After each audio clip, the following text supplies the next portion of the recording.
Solomillo di pavo al horno. Meron tayong herbs de Provence o herbs de probinsya. Yan yon. Okay?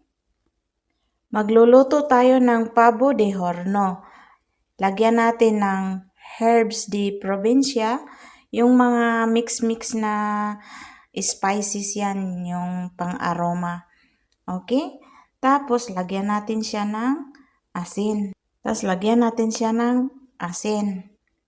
Okay? At dito naman sa ating tray, lagyan natin ng herbs de probinsya at saka olive oil. Bago natin ilagay yung ating pavo.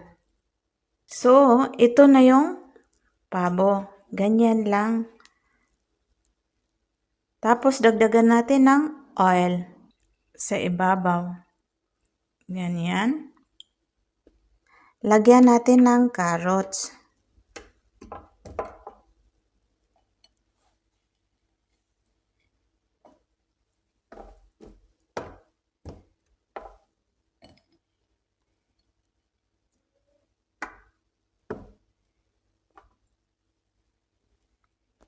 Lagyan natin ng bell pepper, yung pula.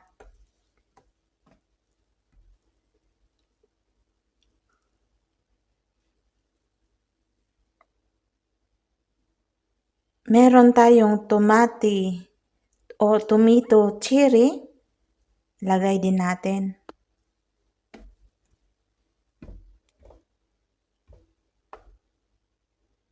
Ayan.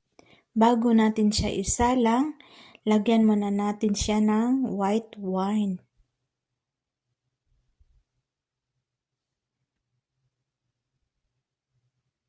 Yun yung pang salsa natin. Ayan, at atin ang ilagay ng 25 minutes. Tapos, after 10 minutes, baliktarin natin. Tignan muna natin. Ayan. Then, antayin natin yung 15 minutes na natira. Ayan na.